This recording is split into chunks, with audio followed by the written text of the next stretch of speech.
Сәлем достар, бүгін сіздерге Қайролла Мұқановтың «Ұмсын сұлу» деген кітабын оқимыз. Бұл кітап үлкен көлемдегі кітап болғаннан кейін бөлімдерге бөліп оқуды жөн көрдім. Сіздерден тек қана қолдау күтемін. Қайролла Мұқанов «Ұмсын сұлу. Ақиқат пен аңыз». Ұмсынның өмір жолы. Мен өзіміздің ынтымақ ауылында бастауыш мектепте оқып жүрген кезімде үлкенірек балалармен еріп ауылдан алысырақ жердегі ағаштарға барып жидек-шие теріп жүрдік жаз айларында. Сонда біз көбінесе ауылдан 3-4 шақырым жердегі Қызылағаш аталатын жерді басып өтетінбіз. Қызылағаштың өзінде шие, жидек шамалы. Өйткені онда колхоздың нөмірі 2 бригадасы орналасқан 2 шым үй, бір шошала және әртүрлі сайман қоятын сарай болатын. Бригададағы жұмысшылар өздері тұрған жердегі жидек, шиелерді әрине теріп алатын. Біз Қызылағаштан әрі өтіп ақ лақ, ақ құсақ, ұялы, жал, қарашоқ, қойжан қыстауы, керте кескен деп аталатын ағаштарға баратынбыз. Қайтарда тағы Қызылағашқа келіп, оның ағашпен қиылған құдығынан су алып ішетінбіз. Құдықтың басында шығыр бар, онда темір шелек ілулі тұрады. Шығырмен сол шелекті құдыққа түсіріп, су алып, шелектің ернеуінен кезекпен ішеміз. Суы мөп-мөлдір, таза әрі мұздай суық. Осылай талай Қызылағашқа келіп жүргенде қыстаудың жанында бұрын болған үйлердің орнын көретінбіз. Солардың ең шетіндегі бір орынды ересек балалар мынау мешіттің орны деп көрсететін. Ол кезде мешіттің әйтеуір дінге байланысты екенін білетінбіз де, киелі деп ол жерді баспауға тырысатынбыз. Қыстаудан 6-700 метрдей жерде зират бар. Онда қызыл кірпіштен салынған там тұратын. Ол кезде кімнің тамы екенін көңіл аудармадық. Кейін білсек, Жансақал қажыға салынған там екен. Ұмсын туралы мен ең алғаш 1946 жылдың қараша айында Сәбит Мұқановтың «Менің мектептерім» атты кітабынан оқыдым. Ол кезде мен біздің ауылға көрші тұратын 7 шақырым Дмитриевке орыс мектебінде 5 класста оқитынмын. Сол кезде Жарқын ауылынан келіп Дмитриевке мектебінде менен 2 класс жоғары Сахабин Ғани, Жақыпов Ноқат, Сыралин Еркеш деген балалар оқитын. Мен Сәбеңнің аталған кітабын Ноқаттан уақытша сұрап алып оқып шықтым. Сонда «Ұмсын сұлу» деген бөлімін оқығанда ғана Ұмсынмен алғаш таныстым. Бірақ ол кезде мен Ұмсынның оның әкесі Жүсіп пен атасы Жансақалдың бізге ағайын екенін білмейтінмін. Оны кейін 50-ші жылдары ғана үлкендерден естіп білдім. Шежіреге қарасақ, біз бәріміз керей ішінде Тарышыдан тараймыз. Оның ішінде Самайға жатамыз. Самайдың шын аты Байтеке. Самайдың 9 баласының үлкені Жамбура. Жамбураның 6 баласының үлкені Құдайқұл. Оның 3 баласының кенжесі Кенжетай. Кенжетайда 4 бала болыпты. Ақбота, Байбота, Жамбота, Байсерке. Біз Ақботадан тараймыз. Ақботадан Шабан, Шабаннан Бозай, Найман, Қойман. Біз Найманнан тараймыз. Найманнан Сапақ, Сыздық, Бексұлтан, Тілеуберді, Қарымбай. Сыздықтан Ахметжан, Мұқан, Құрман, Омар, Қамза, Мұқаннан мен, Қайролла. Ал Байботадан Жансақал, Бисақал, Айтқұл. Жансақалдан Жүсіп, Жүсіптан Ұмсын, Тілеміс. Сөйтіп біз Ұмсындармен Кенжетай бабамыздан тараймыз. Ал Ұмсын Кенжетайдың 5-ші ұрпағы. Менің әкем Мұқанның әкесі Сыздықпен тұстас. Ұмсынның әкесі Жүсіп біздің Найман, Қойман аталарымызбен тұстас. Жансақал бисақалдар біздің 4-ші атамыз Шабанмен тұстас. Ұмсынның аталары Жансақал мен Бисақал бұрын қай қыстауда отырғанын осы күнде ешкім білмейді. Үлкендердің айтуы бойынша олардың соңғы отырған қыстауы Қызылағаш, бұрын Толыбайдың Ақжігітінен тараған Сан Мырзаның Есеналысының баласы Төлегеннің жер екен. Жансақалдың бәйбішесі Шойман денелі, қарулы, сөзге де шешен, алғыр кісі екен. Жансақал жуас адам болса керек. Бір күні Шойман күйеуіне жаз жайлауда бұлардың отырған жеріне жақындау келіп, үйлерін тіккен төлегендерге ерулік берейік деп келіседі. Қой сойып, басқа да тағамдарын дайындап, ерулікке шақырады. Ет жеп, қымыз ішіп, біраз әңгіме қызған кезде Шойман бәйбіше Төлегеннің өзі отырған қыстауынан 3 шақырымдай жердегі Қызылағашты беруін сұрайды. Көңілденіп отырған Төлеген Шойманның бетін қайтармайды. Қызылағашты маңайындағы жерімен басы байлы сыйладым дейді. Содан бастап Қызылағаш Жансақал әулетінің ата қонысына айналады. Олар жазда жайлауға Қайранкөл, Алыпқаш жағына барып малын жаяды екен. Жансақалда 1000 жарым жылқы, 500-дей қой, 1 табын қара мал және 1 сыпыра түйе болыпты. Жансақал діндар адам болған. Бір жылы Меккеге барып келіп қажы атанған. Қызылағашта 100 кісілік мешіт салдырып, онда медресе ашып бала оқытатын болған. Бала оқыту үшін білімді молдаларды шақыртып жалдаған. Білетін адамдардың айтуына қарағанда, Бұхарадан діни оқуын бітіріп келген бір хазірет Жансақал ауылында бірнеше жыл тұрып бала оқытқан. Жансақал қажының жалғыз ұлы Жүсіп те Меккеге барып қажы атағын алған. Жүсіптің бәйбішесі Қарашаш, ел іші оны Қареке деп атап кеткен. Көшебе әулетінің Омбай атасынан тараған Боздан деген кісінің қызы екен. Жүсіптің Ұмсын атты қызы Телеміс деген ұлы болатын. Бұлардан басқа Жүсіп қажы өзінің жиені Қойбағарды бауырына салып, өз баласындай көріп үйлендіріп, өзінің бір отауы ретінде ұстайтын. Қойбағар Ұмсыннан жасы үлкен ағасындай болады. Жүсіптің тұңғышы Ұмсын жасынан әдемі, сүйкімді әрі зерек болады. Сондықтан оны атасы Жансақал, әжесі Шойман да, әкесі Жүсіп, шешесі Қарашаш та бетінен қақпай еркелетіп өсіреді. Шешесі Қарашаш Ұмсынның 6 жасында қайтыс болады да, Ұмсын әжесі Шойманның бауырында болып тәрбиеленеді. Ұмсын алғаш өз аулы Қызылағашта атасы Жансақал салдырған мешіттегі медреседе оқиды. Сол кезде онымен бірге Жарылқап Егізбаев та оқыпты. Кейбір деректерде Ұмсын 1878 жылы туған делінеді. 1990 жылы маусым айында 103 жасқа келіп қайтқан Жарылқап молланың айтуынша, оларды Қызылағаштағы медреседе татар қази халфе оқытыпты. Жарылғап ынтымақтан 3-4 шақырым Қызылағашқа күнде жаяу барып оқыпты. Ұмсынның әкесі Жүсіп қажы Жарылғапты да Ұмсынмен бірге күтіп ұстапты. Үйіне апарып тамақ ішкізіп отырыпты.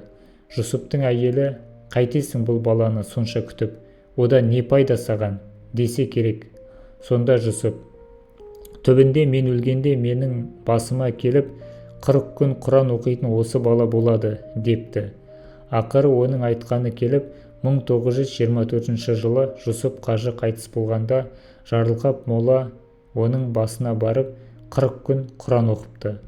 Ал Ұмсын туралы хази халфе, мен бұл балаға өзім білетінімді түгел бердім.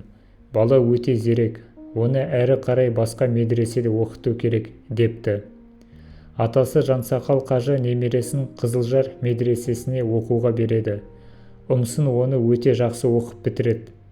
Содан кейін атасы Жансақалдың тілегі бойынша сол кездегі білімді азамат жас қажы Абылай Рамазанұлы Ұмсынды Тройцк қаласындағы медресеге оқуға орналастырыпты. Тройцкідегі медресені де өте жақсы оқып тамамдапты. Онда араб, парсы, көне түрік тілдерін үйреніпті. Содан ол молла қыз атанады. Ұмсын Тройск медресесін бітірген жылы Жансақал мен Жүсіп тағы да Меккеге қажылыққа баратын болады. Атасымен, әкесімен бірге қажылыққа баруға Ұмсын да талап қылады. Жас қызының бетін қайтармай атасы мен әкесі Ұмсынды Меккеге ерте шығады.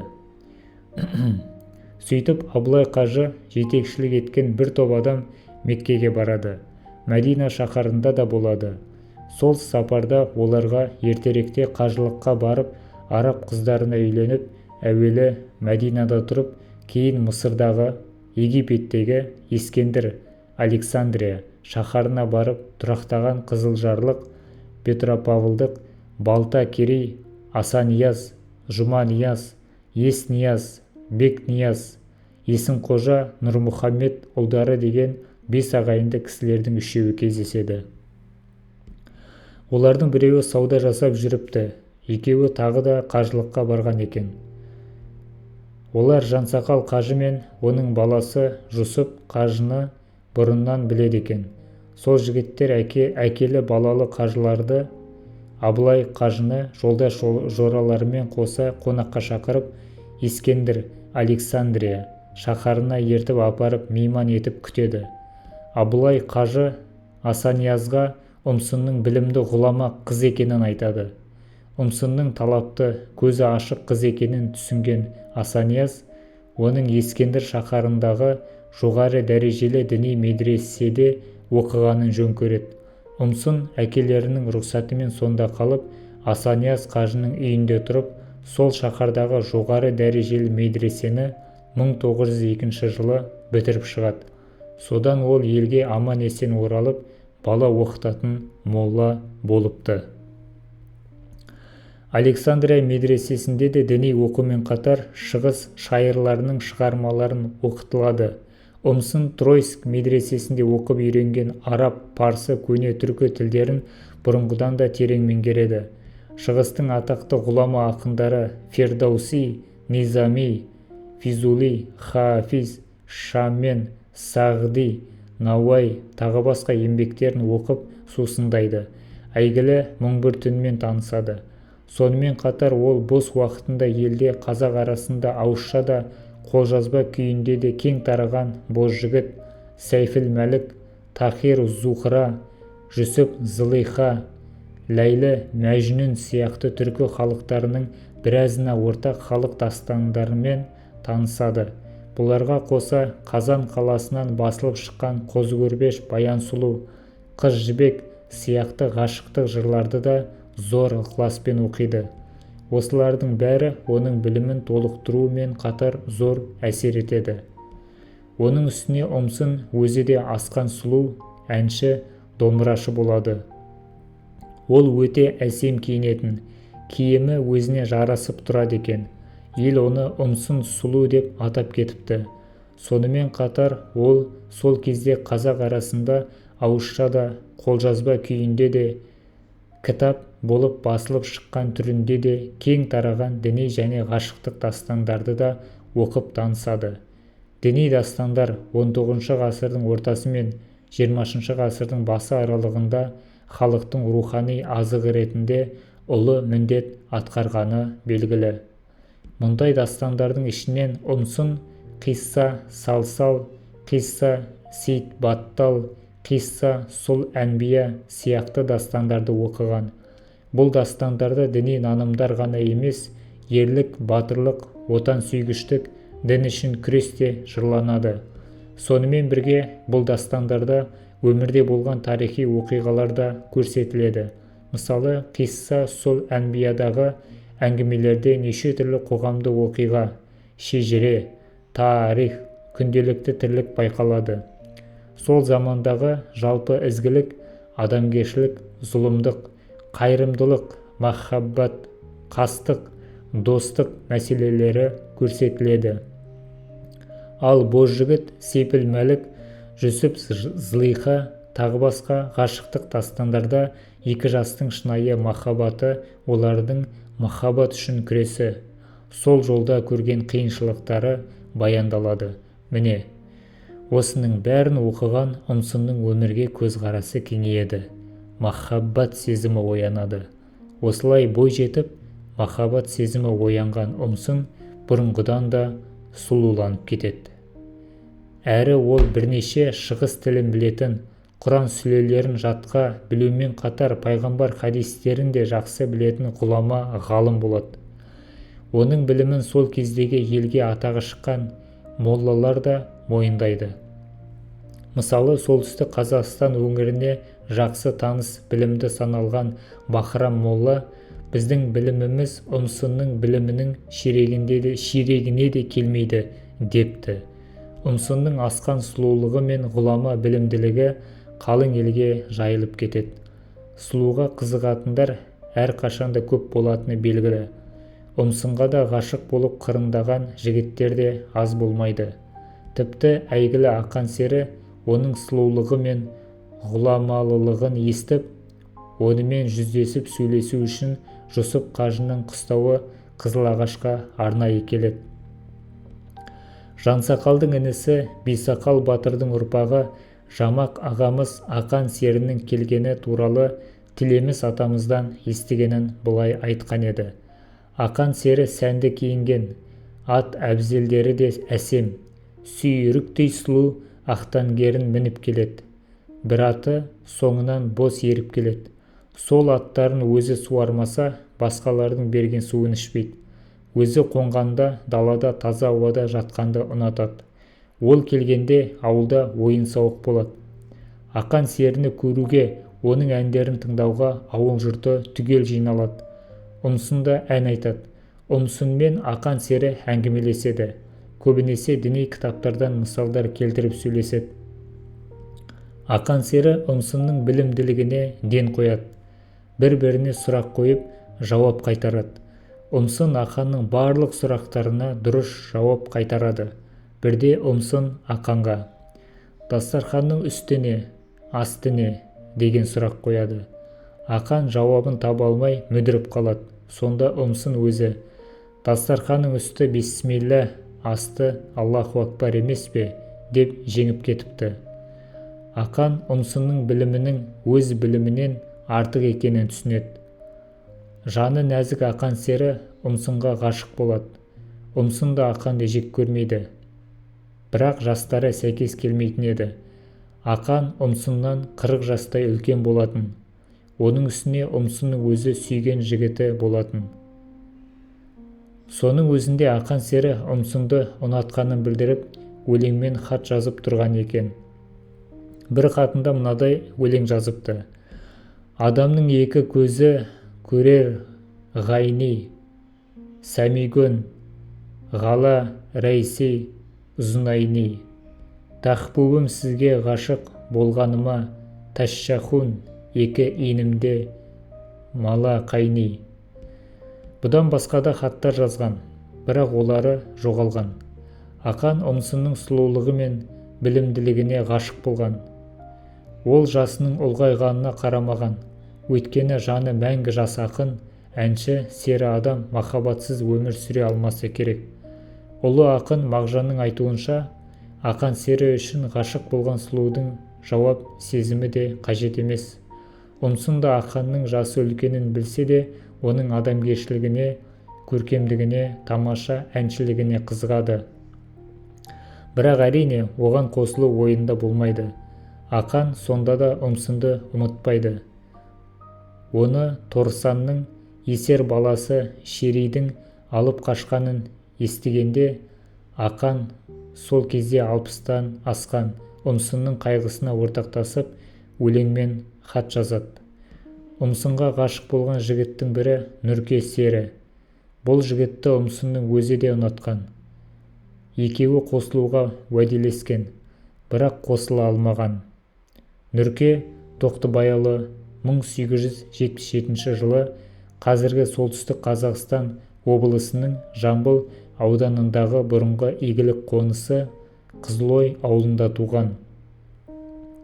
Нұрке Таузар Керей ішіндегі Бертіс биден тарайды.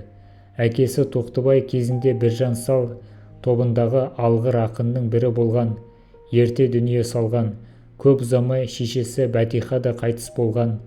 Нұркені ағасы Омар тәрбиелеп өсірген. Омар да Біржан Салға ерген әнші екен. Нұрке халық арасында кең танымал болған ақын, сері. Бала кезінде ауыл молласынан оқып білім алған. Кейін Болотнай, Новорыбинка, Қызылжар медреселерінде оқыған. Араб, парсы, ежелгі түрік тілдерін үйренген. Атақты үкілі Ыбырайдың шәкірті болған. Өз кезінде оның Нияз сері Іңкәр, Сейітжан Сал Гүлмәриям, Құшан сері Ұлбике, Ербатыр, тағы басқа қисса дастандары белгілі болған. Бірақ біздің кезімізге олардың еш қайсысы жетпеді. Нұрке серінің тек таныстыру, ұмсын, Мүслей-Камал деген өлеңдері ғана жеткен. Міне, осы Нұрке мен ұмсын сөз байласқанымен олардың қосылуына мүмкіндік болмайды. Нұркені оның қас жаулары ретін тауып Сібірге айдатып жібереді. Ол Сібірде айдауда жүргенде сол кезде күпсіп тұрған Торсанбайдың баласы Шерей ұмсынды күштеп алып қашады. Нұрке кейін айдаудан елге оралғанмен сонда көрген азаптан ауырып келеді. Оның үстіне сүйген ғашығы ұмсынның ауруға шалдыққанын көріп, қайғырудың салдарынан ауруы асқынып 1915 жылы қайтыс болады. Енді ұмсынға қайта оралсақ, ұмсын 1902 жылы Мысырдағы Александрия қаласындағы Әл-Азжар Мұхаммед бин Вахав мектебін бітіріп келгенде Қызылағашта әкесі Жүсіп үлкен той жасайды. Онда әнші, күйшілер, ақындар қатысып, той қызықты өтеді. Балуандар күресі, сәйгүліктер жарысы да болады. Қыз-келіншектер мен жас жігіттер кешкілікте Алтыбақанға жиналып ән шырқайды. Тойдың көркі әрине ұмсын болады. Талай жігіттер оған қызығып, оны жар қылуды армандайды. Бірақ ұмсынның жүрегі Нұрке серіге ғана берілген болатын. Осы тойда олар тағы да кездесіп, уәделерін пысықтай түседі. Бірақ ұмсынның өз үйінде бұлғақтап еркін жүруі көпке бармайды. 1903 жылы жазда оны Торсан болыстың баласы Шерей күшпен алып қашады. Алдымен ол ұмсынды тура өз үйіне апармай, Маревка селосында тұратын бір таныс орыстың үйіне апарып қамауда ұстайды. Оның себебі Шерейдің үйінде Ақылима атты адуынды әйелі болатын. Тура апаруға содан жасқанады. Ақырында үйіне апарғанда Ақылима шу шығарады. Оның әкесі Балта Керей Нұрқан атақты бай әрі сол кезде дүрілдеп тұрған болыс болатын. Соған арқаланған Ақылима атасы Торсанға кісі жіберіп, өзінің сәлемін былай жолдайды. Атам не баласын тыйсын, не мені барлық дүние мүлкіммен еліме жеткізсін. Менің де іздейтін елім бар, деп қыр көрсетеді. Бұл хабар Нұрқан болысқа да жетеді. Нұрқан болыс бір топ нөкерлерімен Торсанның ауылына келеді. Екінші жағынан көптен бері қызын жоғалтып, қайда екенін білмей қайғырып жүрген Жүсіп қажыға да хабар жетеді. Ол жақтан да жоқтаушылар келеді. Әбден сасқан Торсан ұмсынды кіші баласы Бәкенге қосады. Дау онымен де бітпей, Торсан ел билерінің шешімімен Жүсіпқа қалың мал, Нұрқанға айыппұл төлеп, бар байлығынан айырылады. Бәкенге қосылғаннан кейін де Ақылима Шерейден қызғанып, ұмсынға күн көрсетпейді. 1904 жылы ұмсын бір қыз туады. Атын Күләмай қояды. Бірақ әлгіндей жағдайда ұмсын жынданады. Жұрттың айтуынша оған Ақылима дуа жасатқан көрінеді. Ол жынданғаннан кейін ешкімге керек болмай қалады. Ақырында оның осындай жағдайын естіген төркіні келіп, ұмсынды алып кетіп өз үйінде ұстайды. Ұмсын кейде сап-сау болып бұрынғы қалпына келгендей болады. Ондай кезінде көбіне бұрыннан өзі жинаған кітаптарды қайта оқиды. Оқып отырып бұрынғы еркін өскен, медреселерде оқыған, Ақан мен Нұрмекен кездескен кездері есіне түсіп, біресе күледі, біресе жылайды. сөйтіп отырып тағы есі ауысып кетеді. Осылай қиын, аянышты, трагедиялы өмір сүреді. Оның осындай жағдайын 1913 жылы көргенін Сәбит Мұқанов кейін өзінің өмір мектебінде жазған болатын. Сәбеңнің ол әңгімесін кейін толық келтіретін болғандықтан қазір оған тоқтамай-ақ қояйын. Осындай қиын жағдайда ұнсын ауруға шалдығып 1917 жылдың күзінде қайтыс болады. Оны атасы Жансақал қажы жатқан Қызылағаштағы зиратқа жерлейді. Сөйтіп қазақтың бір әрі сұлу, әрі ғалым қызы Ұнсын сұлу Жүсіпқызы дүниеден өтеді. Енді оның артында қалған туған-туыстары жөнінде қысқаша айтып берейін. Жоғарыда айтқанымыздай, Жансақал қажының жалғыз баласы Жүсіптан Ұнсын мен Тілеміс туған және Қойбағар деген жиені де туған баласындай болып, Жүсіптің бір отауы болып тұрады. Тілеміс пен Қойбағар да ауыл медресесінде оқып сауатын ашады. Тілеміс 8 қырлы бір сырлы дегендей өте шебер болады. Ол етікте тігеді. Ат әбзелдерін, жүген, қамыт, божы, тағы басқа өзі сәнді қып, күмістен жасайды. Ағаштан да темірден де түйін түйеді. Әнші, домбырашы болады. Жансақал мен Жүсіптің байлығын одан әрі дамытады. Елге сыйлы болады. 1924 жылы Жүсіп қажы дүние салады. Бәйбішесі Қарашаш одан бұрын қайтыс болған. Енді үй иесі Тілеміс болады. Кеңес үкіметінің алғашқы жылдарында сауатты Тілеміс ауылнай болып қызмет істейді.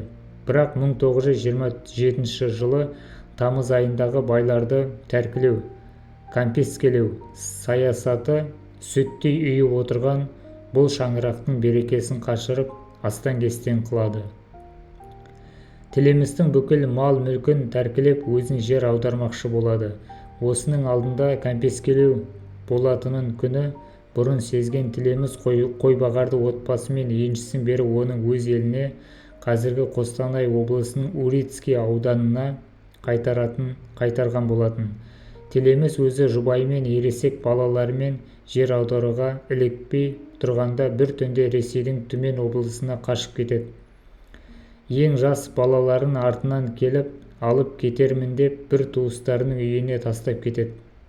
Бірақ 2-3 күннен кейін оны жер аударуға іздеп келген белсенділер оның Мырзай деген жас ұлы мен Жәпен деген кішкентай қызын тауып алып, сол кезде қазіргі Жарқын ауылының маңында ұйымдастырылған жұрт бай ауылы деп атап кеткен концентрационный лагерге апарып қамайды. Лагерь жағалай тікен сыммен қоршалған. Оған күзетшілер ешкімді рұқсатсыз кіргізбейді және ешкімді одан шығармайды да. Жергілікті басшылар лагерді жасағанмен тамақ жағын ұйымдастырмаған. Қамалғандар аш, жалаңаш болды. Көптеген адамдар аштан өлді. Әйтеуір іштен Ресейден әдейі бауырларын алып кетуге келген Тілемістің үлкен ұлы Тоқай бір түнде Мырзай мен Жәпенді жасырып алып кетеді.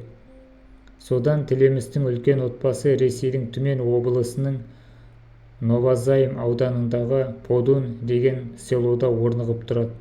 Бұл қазіргі Заводуковск қаласынан 250 шақырымдай жер екен. Осы жерде бұлар мал ұстайды, саудамен айналысады. Тоқай сол жерде ауырып қайтыс болады. Басқа балалары Шоқай, Мұқаш, Шынаты, Мұхаметқали, Сұлтан, Мырзай сол жақта орысша оқиды. Өсе келе бері бәрі де механизатор, шофер мамандығын игереді. Соғыс басталған кезде төртеуі де бірінен кейін бірі майданға аттанады. Әйтеуір Құдай сақтап, бәрі де соғыстан аман оралады. Бұл 1946 жылы бәрі жиналғаннан кейін жасы 60-тан асқан Тілеміс енді елге келуді ойлап балаларына тілегін айтады.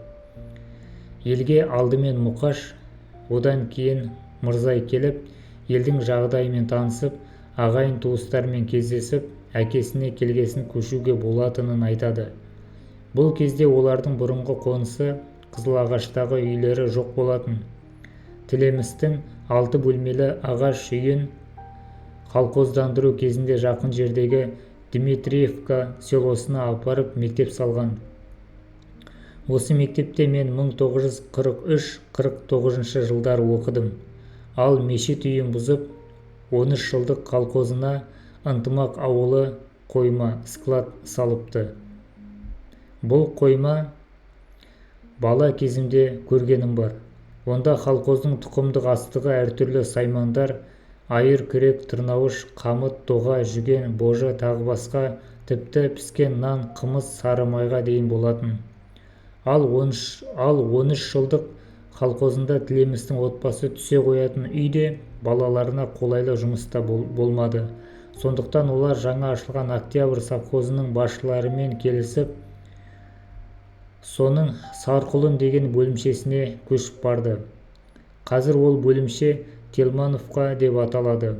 Тың игеру кезінде бұл бөлімше жаңа құрылған Ишем совхозына қарап қалды. Осы бөлімшеде бір қыс қыстағаннан кейін Тілеміс үлкен 3 баласымен Октябрь совхозының орталығына көшеді. Мұнда Шоқай мен Мұқаш шофер болып, Сұлтан тракторист комбайнер болып орналасады. Жаз айында бәрі жабылып, асар жасап шымнан үлкен үй салып алады. Мырзай сол Сарықұлында әуелі тракторист, кейін бригадир болып істейді. Мен Алматыда Қазақ мемлекеттік университетінде оқып жүріп, 1956 жылы жазғы демалысқа елге келгенде Тілеміс атамызға сәлем беруге сол Октябрьдегі үйінде болғаным бар. Үйге кіргенде байқағаным, ортада коридор, сол жақта Тілеміс атамыз бен Жәбел әкеміздің бөлмесі, оң жақта балалары мен келіндері тұрады екен.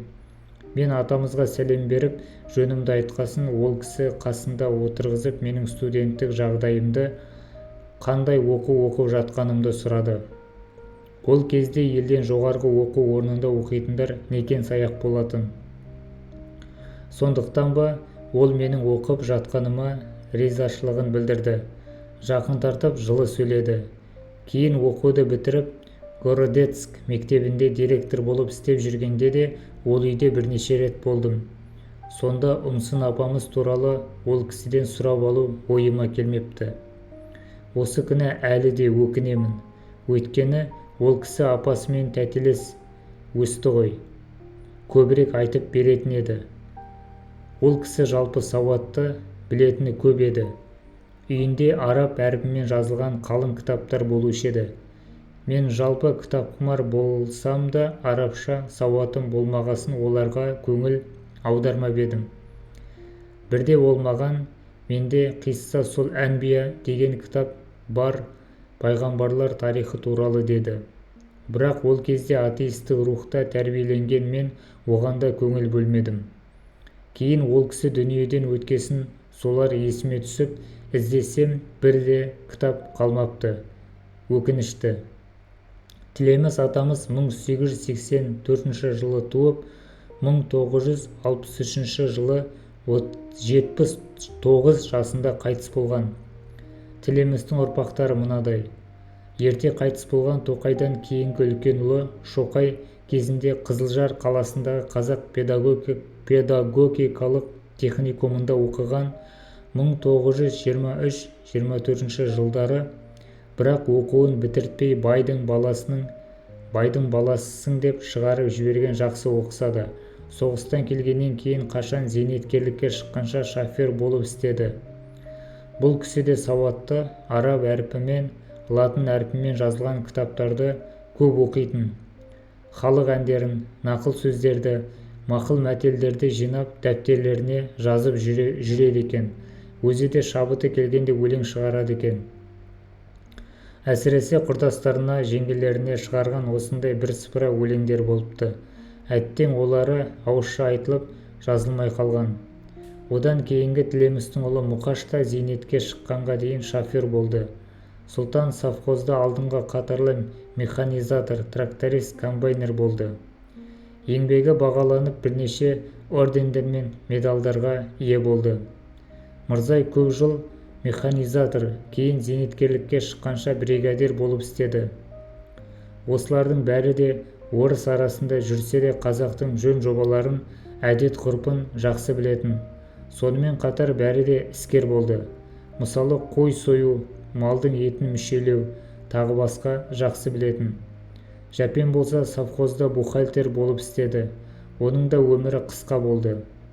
Тұрмысқа шыққаннан кейін ауруға шалдығып 4-5 жылдасын қайтыс болды. Өмірге 2 ұл әкелді. Біреуі жастай қайтты, екіншісі ержетті. Қазір тірі. Әкелері де қайтқан. Бұлардан басқа тілемістің Қадиша, Бәдиша деген қыздары болды. Соңғы екеуі жастай қайтыс болыпты. Мен Қадиді бала кезімде бір көрген едім. Тамаша, көркем, сұлу еді. Ол да күйеуге шыққаннан кейін бірнеше жылдан кейін қайтыс болыпты. Бұл күнде тілеміс атамыздың өз ұлдары мен қыздарының бәрі де дүниеден өткен. Немерелері мен шөберелері баршылық. Шоқайдың Батырхан, Қасымхан атты балалары болған еді. Қасымхан осы тұқымнан алғаш жоғары оқу орнында оқып жүргенде кенеттен ауырып қайтыс болды. Өзі де көркем, ақылды жігіт еді. Мұндайда қазақ көз тиген деп те айтады. Батырхан да әкесінің жолын қуып, көп жыл шофер болып істеген. Қазір зейнеткер. Жұбайы Күләш, екеуінің Ақтидар, Анар, Эльмира, Дана атты қыздары, Ансар деген ұлы бар. Қыздарының алды отбасын құрған, ал кенжелері Ансар 6 сыныпта оқып жүр. Мұқаш пен жұбайы Бөлтиден туған Қалихан, Темірхан, Қазихан, Асылхан атты 4 ұл, Батима, Рахима, Сапур атты 3 қызы бар.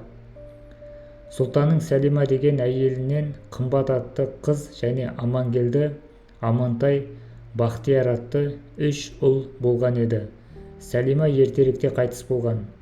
Өкінішке орай оның 3 ұлы да өсіп жігіт болған шағында жастай қайтыс болып кетті. Сәлима қайтыс болғаннан кейін Сұлтан ағамыз Бәтен жеңгемізге үйленді. Ол Сәлимадан қалған балаларды өзінің туған балаларындай күтіп ұстады. Қазір бұл жеңгеміз Қымбаттың кіші ұлы Жеңістің қолында. Оны кезінде Сұлтан ағамыз екеуі де бауырына салған болатын.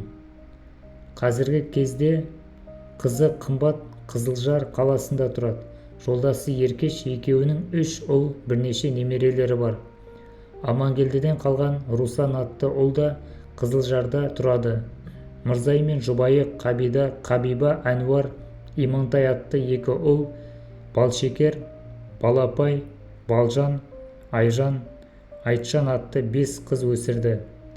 Бұлардың бәрі де ержетіп, қазіргі кезде әр қайсысы жеке үй болып отыр. Олардан туған немерелер мен жиендер де баршылық. Шешелері Қабиба ұлдары мен қыздарында кезекпен барып жүреді. Міне, ұмсынның туған інісі Тілеміс атамыздың ұрпағының жайы осындай. Қазіргі ұрпақтары ұмсын туралы естігені болмаса, оның өмір жолын білмейді. Осы жазылғандардан аздап болса да мағлұмат алар деп ойлаймын. Сәбит Мұқанов.